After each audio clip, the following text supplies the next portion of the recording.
A man disappears from work. No accident, no illness, no punishment.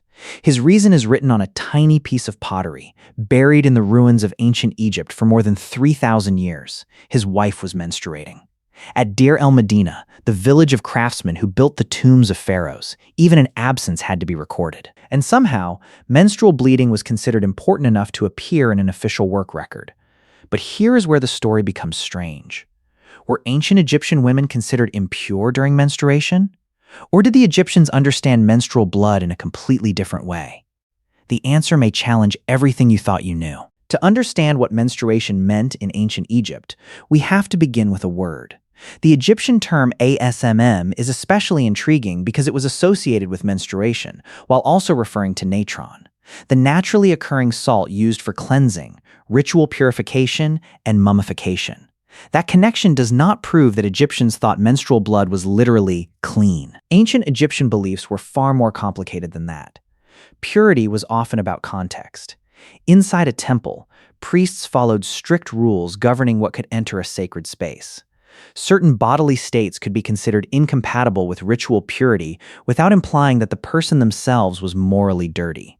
This distinction matters. The concept of biabutu, often translated as a taboo or forbidden condition, could separate ordinary life from sacred ritual. And menstruation existed somewhere within that complicated boundary. Blood itself was not simply a symbol of shame. Across Egyptian religion, blood could be connected with life, danger, fertility, transformation, and regeneration. So when we look at an Egyptian woman experiencing menstruation, we should not imagine a modern idea of dirty versus clean. We are looking at a civilization obsessed with balance, order, and renewal. And that raises a fascinating question. If menstruation was part of the body's natural cycle, how did Egyptian women actually manage it in everyday life? So, what did an ancient Egyptian woman actually use during her period? For decades, one popular claim has circulated online, that Egyptian women used papyrus as an ancient form of tampon. It sounds plausible, but there is a problem. We do not have solid archaeological or textual evidence proving that this was a standard menstrual product in ancient Egypt. What we do know is that linen was everywhere. Egyptian society was built around it, from clothing and household textiles to medical materials. Soft pieces of worn linen could be folded and reused, making them a far more plausible option for managing menstrual blood. And remember, there were no disposable products. Every piece of fabric had value. A woman would have had to wash, dry, fold, and reuse her cloth, turning menstruation into another practical task woven into domestic life. At Deir el-Medina, however, something makes this even more interesting. The community had professional washermen responsible for cleaning the inhabitants' clothing and textiles. So imagine the scene.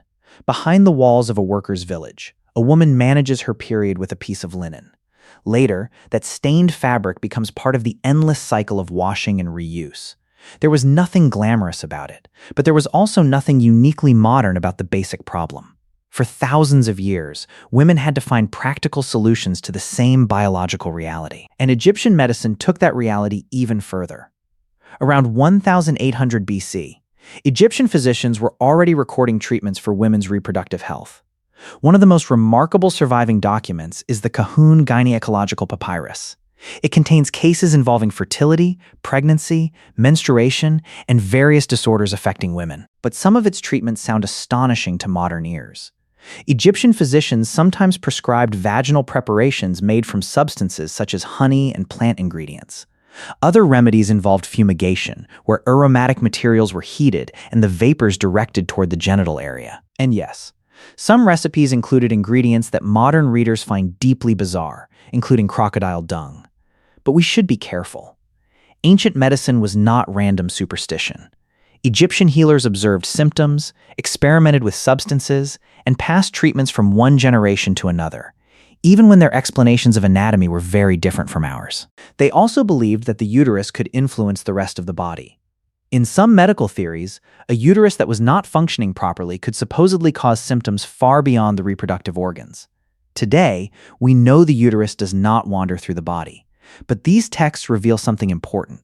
Egyptian physicians were trying to understand connections between reproductive health and the rest of the human body. And in another medical tradition, menstrual blood itself could become a substance believed to possess therapeutic power. For the Egyptians, menstruation was not merely an inconvenience. It could be medicine, mystery, ritual, and sometimes a reason to stay home. But here is where the story becomes even more fascinating. What happened when a woman actually began menstruating? At Deir el-Medina, one ostracon mentions a place described as the place of women. Some scholars have interpreted this as a separate space where women could stay during menstruation. But there is a catch. Archaeologists still debate exactly what this place was. Was it a menstrual shelter outside the main settlement? Or could it have been a more private area within a house? We simply do not know for certain. And this is where I want you to think about something. If your wife suddenly had severe menstrual pain in a desert village with no running water, no modern medicine, and endless household chores, who would carry the water? Who would grind the grain? Who would prepare the bread? Possibly her husband. That may help explain why some male workers were recorded as absent from the royal tomb project because their wives were menstruating. It may have been less about serving women and more about keeping the household functioning. And there may have been a religious dimension too. Egyptian royal tombs were not ordinary construction sites. They were sacred spaces connected with death, resurrection, and the king's transformation into an eternal being. So perhaps menstruation mattered because of ritual boundaries. But we should not turn that possibility into certainty. The evidence gives us clues, not a complete answer. And that uncertainty is exactly what makes ancient history so fascinating. There is one more detail that completely changes how we should imagine menstruation in ancient Egypt. A woman may not have experienced anywhere near as many menstrual cycles as a modern woman does. Why? Earlier pregnancies, long periods of breastfeeding, nutritional stress, and later onset of menstruation could dramatically reduce the number of cycles across a lifetime. So menstruation was not necessarily a predictable monthly background event. For many women, it was interrupted repeatedly by pregnancy and breastfeeding. Think about that. To an ancient Egyptian woman, menstruation could have carried a very different biological meaning. It might signal that pregnancy had not occurred, and that another reproductive cycle had begun. This makes those ancient records even more intriguing.